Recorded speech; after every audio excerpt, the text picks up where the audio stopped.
لیکن آدم علیہ السلام کا تمام علم وہ حاصل نہ کر سکے، اس لیے کہ آدم علیہ السلام نے بالمشافہہ اللہ تعالیٰ سے علم حاصل کیا تھا، اور بہت سی اشیاء کا علم اللہ تعالیٰ نے انہیں سکھا دیا تھا، اس لیے وہ تمام علماء سے بڑھ کر عالم تھے۔ شیس علیہ السلام نے آدم علیہ السلام سے علوم سیکھ کر لوگوں کو سکھائے۔ لوگوں نے ان سے مختلف علوم، فنون اور پیشے سیکھے۔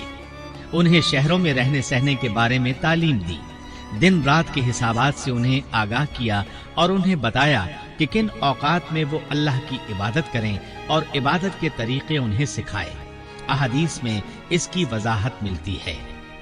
امام احمد رحمت اللہ علیہ بیان کرتے ہیں کہ ابو زمعہ سعدی کہتے ہیں کہ انہوں نے مدینے میں ایک شیخ کو لوگوں سے کلام کرتے دیکھا تو ان کے متعلق پوچھا، یہ کون شخص ہے؟ لوگوں نے بتایا کہ یہ ابی بن کعب رضی اللہ عنہ ہے، بڑے صحابہ میں ان کا شمار ہوتا ہے، تمام مسلمانوں سے بڑھ کر قرآن اور اس کی تفسیر کے عالم ہیں۔ ابو زمعہ فرماتے ہیں کہ ابی بن کعب رضی اللہ عنہ اس وقت یہ واقعہ بیان کر رہے تھے کہ جب آدم علیہ السلام کی وفات کا وقت قریب آیا تو انہوں نے اپنے بیٹوں سے فرمایا، میرا جنت کے پھل کھانے کو جی چاہتا ہے۔ جنت کے پھل دنیاوی پھلوں جیسے ہی ہوتے ہیں، سیب، انار، انگور، یہ سب جنت میں موجود تھے۔ جنت کے اور دنیا کے پھلوں میں فرق یہ ہے کہ دنیاوی پھل بدبودار ہو جاتے ہیں، جبکہ جنتی پھل کبھی بدبودار نہیں ہوتے۔ اسی طرح دنیاوی پھلوں کا ذائقہ عارضی ہوتا ہے، جبکہ جنتی پھلوں کا ذائقہ ہمیشہ برقرار رہتا ہے۔ اس لیے آدم علیہ السلام نے چاہا کہ وہ جنت کے پھل کھائیں، چنانچہ ان کے بیٹے تلاش میں نکل گئے۔ انہوں نے اپنے ساتھ کلہاڑے، کدالیں اور ٹوکریاں لے لی۔ راستے میں انہیں فرشتے ملے، ان کے پاس آدم علیہ السلام کا کفن اور خوشبو وغیرہ تھی۔ انہوں نے پوچھا، آدم کے بیٹو، کس چیز کی تلاش میں ہو؟ کہاں جا رہے ہو؟ انہوں نے جواب میں کہا، ہمارے والد مریض ہیں، انہیں جنت کے پھلوں کی خواہش ہے۔ فرشتے ان کے سامنے انسانی شکل میں آئے تھے۔ ان کی بات سن کر بولے، واپس جاؤ، تمہارے والد فوت ہونے کے قریب ہیں، اب ان میں اتنی طاقت نہیں رہی کہ پھل کھا سکیں۔ جب فرشتے آدم علیہ السلام کی روح قبض کرنے کے لیے آئے تو حوا علیہ السلام نے انہیں پہچان لیا۔ وہ بلند آواز سے آدم علیہ السلام کو پکارنے لگی، ان کے ساتھ چمڑ گئیں۔ آدم علیہ السلام بولے، مجھ سے الگ ہو جاؤ، پہلے بھی مجھے تمہاری وجہ سے مصیبت پہنچی تھی، میرے اور میرے رب کے فرشتوں کے درمیان سے ہٹ جاؤ۔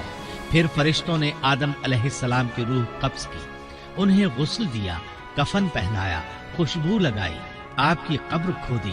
پھر انہوں نے آدم علیہ السلام کی نماز جنازہ ادا کی، اس کے بعد انہیں قبر میں اتارا، پھر اوپر مٹی ڈال دی اور بولے، آدم کے بیٹو، تمہارے لیے یہی طریقہ ہے۔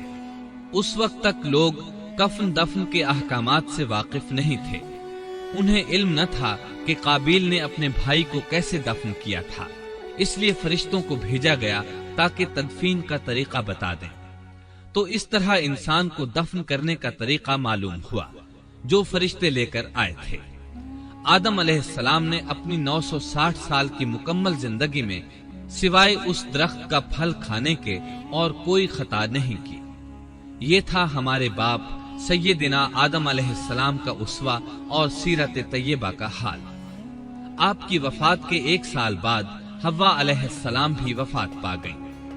آدم علیہ السلام کی وفات کے بعد ان کے بیٹے شیس علیہ السلام نے ان کی ذمہ داریاں سنبھال لی۔ اب تبلیغ کا کام انہیں کرنا تھا۔ ادھر قابیل جو نرم زمین میں جا آباد ہوا تھا، اس کی اولاد نے فتنہ و فساد اور سرکشی کی زندگی اختیار کی۔ انہوں نے قتل و غارت گری کا بازار گرم کر دیا۔ یہ لوگ آدم علیہ السلام کی قوم کے پاس سے گزرتے تو وہاں بھی فساد مچاتے۔ ابن عباس رضی اللہ عنہما سورۃ الاحزاب آیت 33 کی تفسیر کرتے ہوئے فرماتے ہیں، پرانے زمانے کی جاہلیت کی طرح اپنے بناؤ کا اظہار نہ کیا کرو۔ اس وقت 2 نسلیں آباد تھیں، ایک پہاڑ پر اور دوسری نرم زمین پر۔ پہاڑوں کے مرد خوش شکل تھے، عورتیں سیاہ فام تھیں، جبکہ زمین والوں کی عورتیں خوبصورت تھیں۔ اور مردوں کے رنگ سانولے تھے۔ اب ابلیس نے اپنا کام شروع کیا۔ وہ انسانی شکل میں نرم زمین والوں کے پاس آیا اور ایک شخص کا غلام بن کر رہنے لگا۔ پھر اس نے بانسری شکل کی ایک چیز ایجاد کی اور اس کو بجانے لگا۔ لوگ اس آواز پر لٹو ہو گئے، اس کے گرد بھیڑ لگا کر سننے لگے۔ پھر ایک دن میلے کا مقرر ہو گیا، اس میں ہزارہا مرد اور عورتیں جمع ہونے لگے۔ اتفاق سے وہاں ایک دن ایک پہاڑی آدمی بھی آ گیا۔ اس نے میدانی عورتوں کے حسن و جمال کو دیکھا۔ اس نے اپنے قبیلے والوں سے ان کے حسن و جمال کا ذکر کیا۔ اب وہاں کے لوگ کثرت سے میدانی علاقے میں آنے لگے۔ اس طرح آہستہ آہستہ مردوں اور عورتوں میں اختلاط بڑھا، بدکاری اور زناکاری عام ہوئی، جبکہ یہ سب کام شیس علیہ السلام کی شریعت میں حرام تھے۔ یہ سب بیان کرنے کے بعد ابن عباس رضی اللہ عنہما کہتے ہیں، اللہ تعالیٰ کے قول کی یہی تفسیر ہے اور قدیم جاہلیت سے یہی مراد ہے، کیونکہ ان لوگوں نے زمین میں ایک عظیم فساد اور انتشار برپا کر رکھا تھا۔ شیس علیہ السلام اپنی قوم کے لوگوں کو سمجھاتے رہے کہ وہ ان شریر اور فسادی لوگوں کے ساتھ میل جول نہ رکھیں، لیکن شیطان مسلسل انہیں ورغلاتا رہا، یہاں تک کہ شیس علیہ السلام کے ساتھ بہت تھوڑے لوگ رہ گئے اور قابیل کی قوم میں بہت اضافہ ہو گیا۔ لوگ یوں ہی زندگی بسر کرتے رہے، یہاں تک کہ اللہ تعالیٰ نے ان میں ادریس علیہ السلام کو مبعوث فرمایا۔ چنانچہ اب ہم آپ کو ادریس علیہ السلام کے بارے میں بتاتے ہیں۔ ایک حدیث میں ہے کہ آدم اور شیس علیہ السلام کے بعد ادریس علیہ السلام پہلے نبی ہیں۔ ایک دوسری حدیث میں ہے کہ ادریس علیہ السلام پہلے نبی ہیں جنہوں نے قلم کے ذریعے لکھا اور لوگوں کو کتابت سکھائی۔ حافظ ابن کثیر نے ان کا حلیہ کچھ یوں بیان کیا ہے: پورا قد و قامت، خوبصورت، خوب رو، گھنی داڑھی، عمدہ اوصاف کے مالک، چوڑے کندھے، مضبوط ہڈیاں، دبلے پتلے، سرمگی چمکدار آنکھیں، گفتگو باوقار، خاموشی پسند، سنجیدہ اور متین، چلتے ہوئے نظر نیچی، انتہائی فکر و خوض کے عادی، غصے کے وقت سخت غضبناک، باتیں کرنے میں شہادت کی انگلی سے بار بار اشارہ کرنے کے عادی۔ ادریس علیہ السلام شیس علیہ السلام کی شریعت پر عمل پیرا رہے، چونکہ ادریس علیہ السلام رسول بھی تھے، اس لیے اللہ کی طرف سے مستقل ان پر شریعت نازل ہوئی، جس کی تشریح و تفسیر کر کے لوگوں کو احکام الہی سے آگاہ فرماتے۔ ادریس علیہ السلام نے جب دیکھا کہ مفسدین ایمان والوں پر ظلم و زیادتی کر رہے ہیں، ان کا فساد بڑھتا جا رہا ہے اور سمجھانے کے باوجود یہ لوگ باز نہیں آ رہے، تو انہوں نے اپنے پیروکاروں کو جہاد کا حکم دیا۔ ادریس علیہ السلام پہلے شخص ہیں جنہوں نے اللہ کے راستے میں جہاد کیا، غنیمتیں حاصل کی اور دشمنوں کو قیدی بنایا، لیکن غنیمتیں اور قیدی ان کے لیے حلال نہیں تھے۔ رسول اللہ صلی اللہ علیہ وسلم پہلے رسول ہیں جن کے لیے غنیمتیں حلال کی گئیں، لیکن یہ بات یقینی ہے کہ جہاد سب سے پہلے ادریس علیہ السلام نے کیا۔ انہوں نے جہاد کے لیے سب سے پہلے ایک لشکر تیار کیا، پھر اس لشکر کو 2 حصوں میں تقسیم کیا۔ ایک حصہ پیادوں پر مشتمل تھا، دوسرا سواروں پر۔ چنانچہ بھرپور تیاری کے بعد ادریس علیہ السلام نے قابیل کی قوم پر چڑھائی کر دی۔ حق و باطل کے درمیان زبردست مارکے ہوئے۔ آخرکار ادریس علیہ السلام نے انہیں گھٹنے ٹیکنے پر مجبور کر دیا، ان کا بہت سا مال و اسباب لوٹ لیا اور لوگوں کو قیدی بنا لیا۔ اللہ تعالیٰ نے ان تمام باتوں کا ذکر نہیں فرمایا، بلکہ اللہ نے ان کی سیرت کے بارے میں اپنی کتاب قرآن مجید میں اشارتاً ذکر فرمایا ہے۔ مثلا سورہ مریم آیات 56 اور 57 میں ارشاد ہوتا ہے، اور اس کتاب میں ادریس کا بھی ذکر کر، وہ بھی نیک کردار نبی تھے، ہم نے انہیں بلند مقام پر اٹھایا۔ ان کے بلند مرتبے کے بارے میں بخاری اور مسلم میں حدیث موجود ہے کہ نبی کریم صلی اللہ علیہ وسلم نے فرمایا، میں نے معراج کی رات 4تھے آسمان پر ادریس علیہ السلام سے ملاقات کی، وہ 4تھے آسمان پر بلند مقام پر فائز تھے۔ ابن جریر نے ایک روایت بیان کی ہے، وہ روایت اس بات کی وضاحت کرتی ہے کہ اللہ تعالیٰ کے ارشاد وَرَفَعْنَاهُ مَكَانًا عَلِيًّا سے کیا مراد ہے، اس کا کیا مفہوم ہے؟ ابن جریر کے علاوہ دیگر بڑے بڑے مفسرین اور مورخین نے بھی اس روایت کو ذکر کیا ہے، لیکن اس کی کوئی صحیح سند نہیں مل سکی۔ وہ روایت یہ ہے۔ ابن ابی حاتم وغیرہ نے اس روایت کو ہلال بن یسار سے بیان کیا ہے۔ وہ کہتے ہیں میری موجودگی میں ابن عباس رضی اللہ عنہما نے کعب رحمت اللہ علیہ سے پوچھا، کعب، ادریس علیہ السلام کے متعلق اللہ تعالیٰ کے اس قول وَرَفَعْنَاهُ مَكَانًا عَلِيًّا ہم نے انہیں بلند مقام پر اٹھا لیا کا کیا مطلب ہے؟ تو کعب رحمت اللہ علیہ نے جواب دیا، اللہ تعالیٰ نے ادریس علیہ السلام پر ایک مرتبہ یہ وحی نازل فرمائی، اے ادریس، تمام اہل دنیا جس قدر روزانہ نیک عمل کریں گے ان سب کے برابر میں تجھے ہر دن اجر دوں گا۔ ادریس علیہ السلام نے یہ سنا تو انہیں خواہش محسوس ہوئی کہ میرے اعمال میں روز افزوں اضافہ ہو، اس لیے عمر کا حصہ طویل ہو جائے تو اچھا ہے۔ انہوں نے وحی الہی اور اپنے اس خیال کو ایک رفیق فرشتے پر ظاہر کر کے کہا، اس معاملے میں موت کے فرشتے سے گفتگو کرو تاکہ میں نیک اعمال کا زیادہ سے زیادہ وقت حاصل کر سکوں۔ اس فرشتے نے جب یہ سنا تو ادریس علیہ السلام کو اپنے بازوؤں پر بٹھا کر لے اڑا۔